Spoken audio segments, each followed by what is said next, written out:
제32편 다윗의 마스길.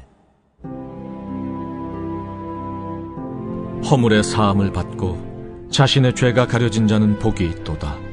마음에 간사함이 없고 여호와께 정죄를 당하지 아니하는 자는 복이 있도다.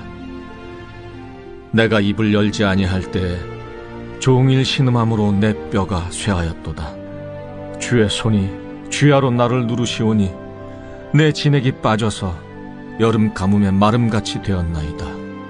내가 이르기를 내 허물을 여호와께 자복하리라 하고 주께 내 죄를 아뢰고 내 죄악을 숨기지 아니하였더니 곧 주께서 내 죄악을 사하셨나이다. 이로 말미암아 모든 경건한 자는 주를 만날 기회를 얻어서 주께 기도할지라. 진실로 홍수가 범람할지라도 그에게 미치지 못하리이다. 주는 나의 은신처이오니 환난에서 나를 보호하시고 구원의 노래로 나를 두르시리이다. 내가 내 갈 길을 가르쳐 보이고 너를 주목하여 훈계하리로다. 너희는 무지한 말이나 노새같이 되지 말지어다. 그것들은 제갈과 굴레로 단속하지 아니하면 너희에게 가까이 가지 아니하리로다. 악인에게는 많은 슬픔이 있으나 여호와를 신뢰하는 자에게는 인자하심이 두루리로다. 너희 의인들아, 여호와를 기뻐하며 즐거워할지어다. 마음이 정직한 너희들아, 다 즐거이 외칠지어다.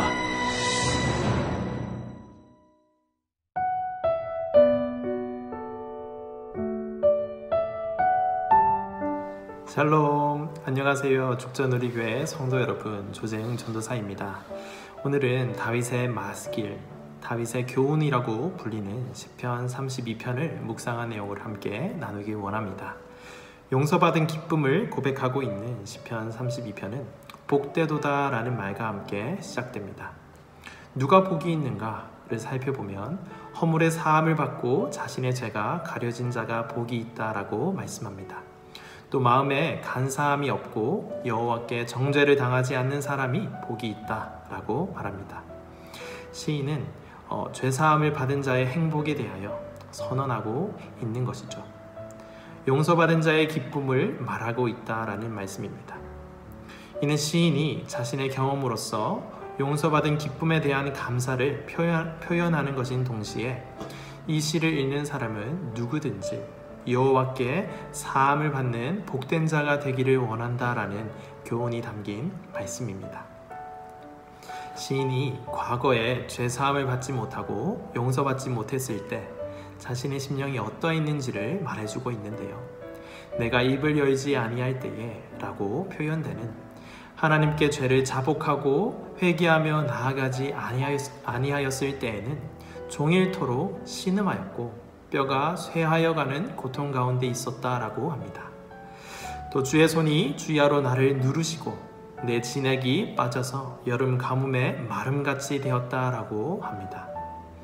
하나님의 용서를 받지 못하고 죄 가운데에 머물러 있을 때의 그 비참함이 어떤 것인지를 아주 잘 표현해주고 있는 것이죠.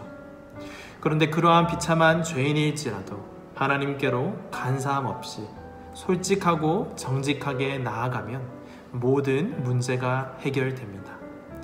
내 허물을 여호와께 자복하리라. 주께 내 죄를 아뢰리라. 그리고 내 죄악을 숨기지 아니하리라 라는 이 3번에 걸쳐서 나오는 시인의 고백처럼 하나님께 솔직하게 나아갔더니 주님께서 내 죄악을 사하였습니다 라는 기쁨의 고백을 하게 되는 것입니다. 오늘 말씀을 묵상하면서 저는 제가 처음 용서받은 때를 생각하고 하나님께 감사하며 찬양을 올려드렸습니다. 저는 20살 때 교회를 처음 갔는데요. 그전에도 그리고 교회를 다닌 그 이후로도 아주 평범하고도 모범적인 학생이었습니다. 그래서 저는 저를 죄인이라고 생각해 본 적이 별로 없었습니다. 도덕적인 기준을 아주 높게 갖다 대며 저 자신을 평가하지는 않았지만 그래도 이 정도면 괜찮지 하는 그런 생각을 가지고 살았었습니다. 그런데 교회에 가니까 자꾸만 저보고 죄인이라고 말하는 겁니다. 그래서 처음에는 내가 왜 죄인이지? 하는 반발심도 있었고 했지만 그냥 다녔습니다. 그렇게 계속 다니며 오늘 시인의 표현처럼 입을 열지 아니하고 한참을 다녔습니다. 제가 왜 죄인인지 알지 못했기 때문이고 납득이 잘 되지 않았기 때문에 입을 열 수가 없었던 것이죠. 그런데 감사하게도 하나님께서는 저에게 아주 많은 소중한 사람들을 만나게 하셨는데 지금도 그 친구들을 보내주신 하나님께 감사를 드리고 친구들과 함께 믿음의 교제를 하고 있습니다. 하나님께서는 제가 가지고 있던 의문들 그리고 의심들을 그 친구들을 통해 조금씩 풀어주셨고 제가 왜 죄인인지 조금 더 깊이 생각하게 해주셨습니다.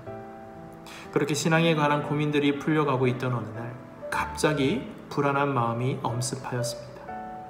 제게 들려오는 이 말씀들이 정말이라면 나는 정말 큰일 난 것이 아닌가. 내가 죄인이라고 하는데 그것을 아직까지 온전히 받아들이지 못하고 있다면 정말 큰일이 아닌가 하는 마음이 저를 둘러쌌기 때문입니다. 그렇게 심각한 고민에 빠져 종일토록 신음하였고 마음이 답답하여 쇠잔하여 졌습니다. 친구들이 가르쳐준 방식대로 기도도 하고 기독교 세계관에 관한 책들도 읽어보며 이 답답한 마음을 해결해 보려고 해보았습니다. 그러나 여전히 저의 마음은 어떤 손이 저를 누르는 것 같은 답답함으로 가득 찼습니다. 그렇게 답답한 가운데 몸부림을 며칠 동안 치다가 문득 드는 생각이 정말 내가 죄인이구나. 죄의 결과는 죽음이라고 하더니 그것이 정말이구나. 도덕적인 죄, 윤리적인 죄를 범하였기 때문에 죄인이 아니라 나를 만드신 창조주 하나님을 인정하지 않고 내가 주인이 되어서 내 삶을 살아가는 그것이 바로 죄인이구나 하는 생각이 들었습니다.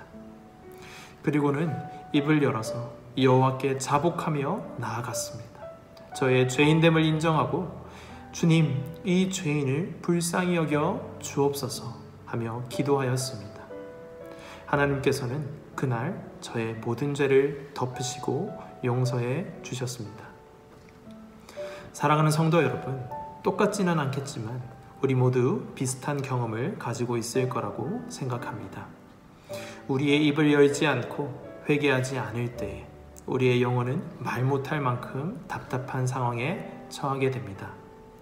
그러나 주님 앞에 우리 죄를 자복함으로 솔직하고 정직하게 가지고 나아갈 때에 우리의 죄는 사함을 받습니다. 그리고 그 죄를 덮으시는 하나님의 은혜를 경험하게 됩니다. 우리가 지었던 과거의 죄, 현재 짓고 있는 죄들, 그리고 앞으로 지을 모든 죄까지도 모두 다 사해 주십니다. 그러니까 이제 우리는 죄와 상관없이 되었다. 그렇기 때문에 우리는 막 살아도 된다라는 말씀이 아니라 이토록 놀라운 은혜를 받은 것을 기억하면서 오늘 시인의 마지막 권면을 진지하게 받으며 나아가기를 소망합니다. 너희 의인들아 여호와를 기뻐하며 즐거워할지어다. 마음이 정직한 너희들아 다 즐거이 외칠지어다. 아멘. 처음에는 개인의 죄와 용서의 문제를 다루다가 마지막에는 너희 의인들아 라고 공동체에게 이렇게 선포하며 말하는 이 시인의 말을 듣기를 소망한다라는 겁니다. 우리 각자가 하나님 앞에서 우리의 죄인됨을 자복하고 나아갔을 때 경험하는 그 용서의 기쁨을 우리 공동체 가운데에 형제의 허물을 덮어주고 형제를 사랑으로 보듬으며 공동체 가운데 허락하신 하나님의 기쁨을 경험하며 나아가는 우리 공동체가 되었으면 좋겠다라는 말씀입니다. 이 시간 우리 오늘 이 말씀을 기억하시면서 함께 기도하시겠습니다. 먼저는 우리의 입을 열고 우리의 죄를 용서하시는 하나님께 정직함으로 나아가 아뢰게 하여 주옵소서. 그리하여 주님과의 교제가 끊이지 않는 저희가 되게 하여 주옵소서라고 기도하시고, 두 번째는 여호와를 기뻐하며 즐거워함으로 우리를 용서하신 주님을 생각하며 우리에게 허락하신 공동체 가운데에 함께 울고 함께 웃으며 주님이 주신 공동체를 잘 세워가게 하여 주옵소서라고 이 시간 기도하며 나아가시겠습니다.